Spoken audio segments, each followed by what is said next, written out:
Good morning students. Today we are studying science में हम पढ़ रहे थे chapter number 9 reproduction in animals में किस तरीके से रिप्रोडक्शन होता है ये हम देख रहे थे। उसमें हमने देखा था कि बर्ड्स में किस तरीके से बर्ड्स में किस तरीके से रिप्रोडक्शन होता है, एग का फॉर्मेशन किस तरीके से होता है और एग से जो छोटे छोटे बर्ड्स हैं वो किस तरीके से हैच होकर निकलते हैं ये हमने देखा है। एम्ब्रियो क्या है, अल्ब्यूमिन क्या है, इंक्यूबेशन क्या है, ये प्रोसेसेस हमने देखी है। ठीक है, आज हम देखेंगे उसके आगे का पोर्शन। तो फ्रॉग में मतलब मेंढक में किस तरीके से रिप्रोडक्शन होता है, मेंढक के जो बच्चे हैं वो किस तरीके से होते हैं वो हमें देखना है। A female frog lays hundreds of eggs at a time in a lake or pond। तो जो फीमेल फ्रॉग रहती है वो क्या करती है, एक ही टाइम पे बहुत सारे अंडे देती है, हंड्रेड्स ऑफ एग्स देती है। उसके लेक में जो जहाँ पर रहती है, लेक में अगर रहती है, पॉन्ड में अगर रहती है, तालाब में, नाले में, कहीं पे भी वो रहती है तो वहाँ पे वो अंडे देती है। Tadpole hatch out these egg. Tadpole मतलब क्या है, जैसे मेंढक की जो प्रकार रहती है उसमें से ही वो क्या करते हैं, वो अंडे को फोड़ते हैं। They look like a fish and swim in a water. वो छोटे जब रहते हैं तो वो जैसे किस तरीके से दिखते हैं, फिश जैसे ही दिखते हैं और वाटर में वो स्विम करते हैं। आफ्टर फ्यू वीक्स और कुछ हफ्ते बाद the tadpole start to grow legs. और जो छोटे छोटे मेंढक रहते हैं उनको धीरे धीरे से लेग्स आने लगते हैं। There tales become shorter and finally disappear. पहले उन्हें टेल रहती है, ठीक है, तो वो जो टेल है वो टेल फिर कम होती जाती है और फिर डिसअपियर मतलब फिर दिखती नहीं है। Over time the tadpole change into adult frog. और जो टैडपोल रहता है वो चेंज होता है अडल्ट फॉर्म में। तो ये देखो यहाँ पर एक लाइफ साइकिल दी है, जैसे ये फीमेल फ्रॉग ने अंडे दिए हैं, ठीक है, फिर उसका रूपांतर किस में होता है, टैडपोल में। मतलब ये अंडे का जैसे एक छोटा वाला बीजाणु बनता है और फिर उसका यंग फ्रॉग बनता है और यंग फ्रॉग को ये यहाँ पर टेल दिख रही है। फिर ये टेल धीरे धीरे क्या हो जाती है, डिसअपियर हो जाती है और फिर उससे adult frog, young frog develop होता है।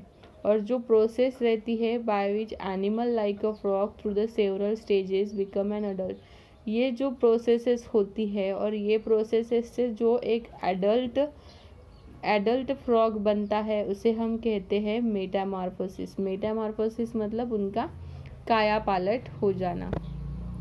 नेक्स्ट है कि इंसेक्ट्स में मतलब कीड़ों में किस तरीके से रिप्रोडक्शन होता है, उनके बच्चे किस तरीके से होते हैं। All insect lay eggs. Many of them go through several stages before they become adult। हर एक इंसेक्ट्स क्या करते हैं, अंडे देते हैं। अंडे देने के बाद वो उनका क्या करते हैं, एडल्ट इंसेक्ट रहता है वो बनता है। तो उनकी हर एक की अलग अलग अपनी साइकिल रहती है। जैसे यहाँ पर कॉकरोच दिया है, कॉकरोच ने ये यहाँ पर अंडा दिया, ये उसका अंडे से छोटा सा एक कॉकरोच निकला, निम्फ निकला, मतलब उसका बीजाणु निकला और फिर एक एडल्ट कॉकरोच यहाँ पे तैयार हुआ है। तो इस तरीके से क्या होता है, हर एक इंसेक्ट्स में भी होती है, उनकी वो लाइफ साइकिल रहती है। उनके यहाँ पर कॉकरोच की 3 स्टेजेस है, एग, निम्फ और अडल्ट वाली, ठीक है। तो egg look like a adult cockroach except not have wings. ये पूरा विंग्स नहीं रहते लेकिन पूरा कॉकरोच जैसे दिखता है, उसे हम निम्स कहते हैं।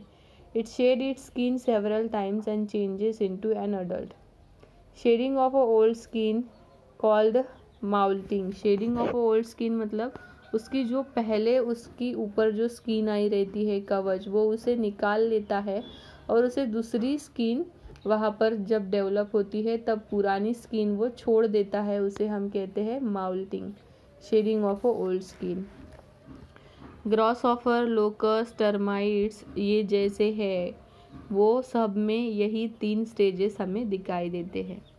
बटरफ्लाइज अगर हम देखते हैं तो बटरफ्लाइज और बाकी जो कीड़े हैं उसमें 4 स्टेजेस रहते हैं, एग्स, कैटरपिलर, प्यूपा और adult.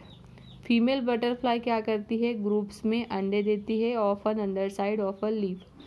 The eggs hatch young ones, eggs hatch young one that is called larva. फिर रहता है लार्वा का बटरफ्लाइज में कन्वर्शन हो जाता है, तो ये एग है जो फीमेल बटरफ्लाई ने दिए है। फिर उसका कैटरपिलर बन जाता है, इल्ली जैसे उसका स्ट्रक्चर बन जाता है। फिर उसका प्यूपा, प्यूपा मतलब क्या है, उस पर एक कवच आ जाता है, वो कवच फिर वो छोड़ता है और उसमें से ये बटरफ्लाई, एडल्ट बटरफ्लाई तैयार होती है। तो caterpillar Yeats leaves and grow quickly. Caterpillar ये क्या करता है, पेड़ पत्ते खाता है और वो बढ़ता जाता है। Forms a shed and chrysalis around its body, this stage is called pupal stage. और ये यहाँ पर डेवलप होने लगता है, इस स्टेज को प्यूपल स्टेज कहते हैं। Inside the chrysalis the caterpillar slowly changes shape and adult butterfly finally come out of the chrysalis. और क्रिसलिस से क्या होता है, अडल्ट बटरफ्लाई बाहर निकलता है। उसी तरीके से यहाँ पर स्नेक किस तरीके से हैचिंग करता है एग्स की, वो यहाँ पर दिया है कि स्नेक की भी क्या रहती है, प्रोसेस रहती है। स्नेक भी 1000 of eggs at a time देते हैं और baby fishes hatch out the legs. Many of eggs baby fishes are eaten by other fishes. Snake lay eggs in a soil and holes in the ground. Turtles bury their eggs in the sand. तो अलग अलग इसमें क्या होता है, वो जो वहाँ जहाँ पर जो रहते हैं वहीं पर वो उनके अंडे देते हैं और वहीं पर वो अंडे हैच करते हैं और फिर वहाँ से हमें एक न्यू जनरेशन मिलती है। Crocodile dig shallow pits in sandy river bank to lay their eggs. Mother cover the eggs with the sand and guard them when the babies hatch. Mother digs out, sometimes the carries them in her mouth and her bag. तो कभी कभी क्या होते हैं, ये जो insects रहते हैं, ये जो एनिमल्स रहते हैं, ये जो बर्ड्स रहते हैं, वो अपने एग्स हैच करने के बाद वहाँ से एडल्ट निकलने के बाद क्या करते हैं, कैरी करते हैं उनको अपने माउथ से और बैक से वो क्या करते हैं, कैरी करते हैं उनको एक सेफ जगह पर ले जाते हैं।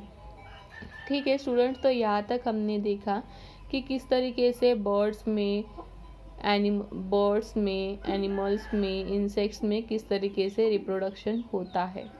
ठीक है, इसके आगे देखेंगे हम इसके क्वेश्चन एंड आंसर। यहाँ पर हमारा ये चैप्टर ख़त्म हो जाता है। आपको सभी जो डायग्राम्स है, सभी डायग्राम्स प्रॉपरली होमवर्क में निकालनी है और ये आपको पढ़ना है और जो हमने सीखा वो आपको लिखना है।